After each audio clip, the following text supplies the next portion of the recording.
Hello, taxpayers of Cumberland County and parents of Cumberland County. So this is Mariana, and let's discuss Brian Guistwhite.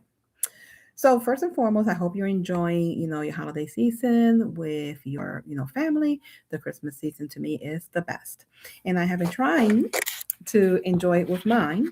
But before I finally, take a couple of days off for Christmas, I want to answer a question that was presented to me today.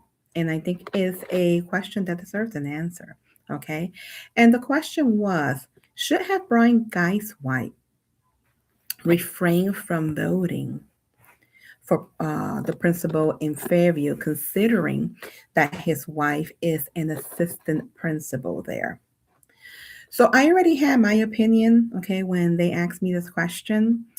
Um, but I did do some research. Okay, I made a few phone calls, called some people who are in public office, okay, in different counties, just to make sure, okay, that my train of thought was correct, and it was.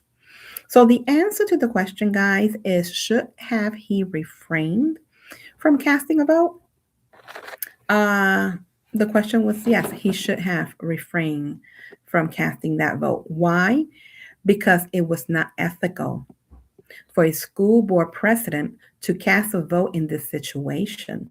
Okay, so under Pennsylvania law and school board policy, this is considered a conflict of interest because the vote directly affects the employment of his wife.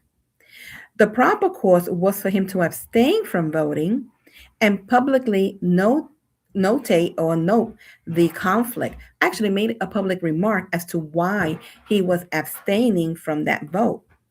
So, does this really surprise us that Brian Guistwhite would, go as far as to make a vote on this? No, because that's who the Guistwhite are. They want what they want when they want it, and they don't care who they have to go through, okay, who they have to yell at, or who they have to defame to get it. We've seen this in the past. This is nothing new.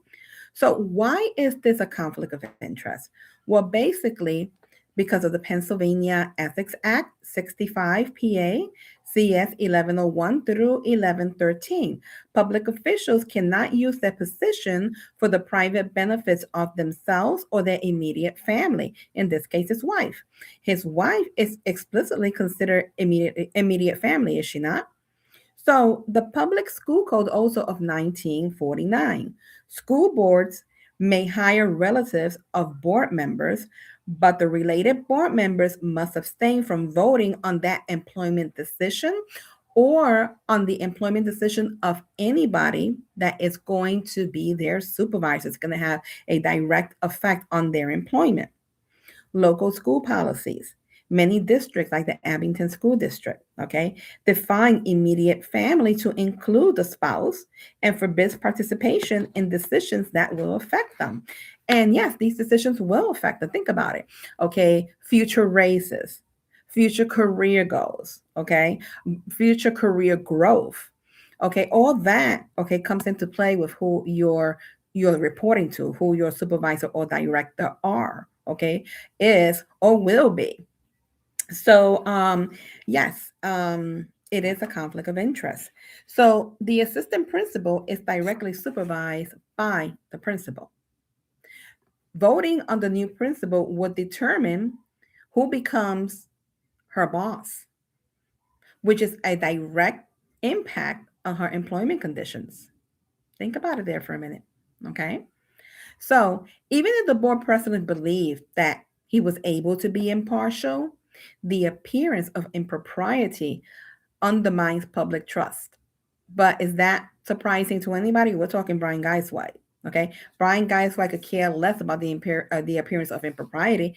He's shown us that in the past. Okay, when he was defending these books that his wife brought in when she was the chief librarian or the main librarian here in the West Shore School District, and then denied that they were there, and denied until just recently in June when one of the parents came with books in hand of the books that are in the West Shore School District that he knew was in there that are of a pornographic nature. And all these years he's been denying, but these books came in under his leadership before, Kelly Brent became president. So he was the president before that. Okay.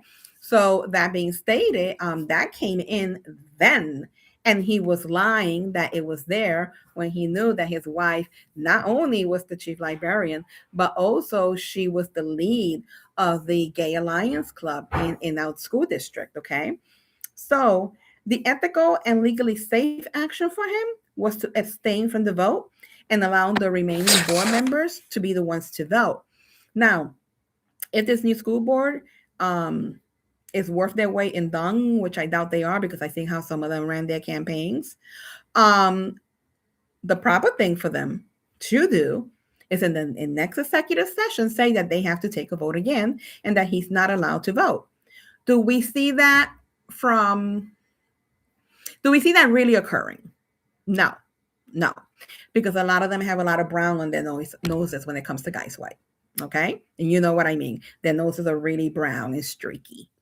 So that being stated, parents, that's the answer to your question. Okay, but I do want you to remember that elections have consequences. Okay, and we are starting to see the consequences now. As this week, we also saw a girl enter a boy's bathroom.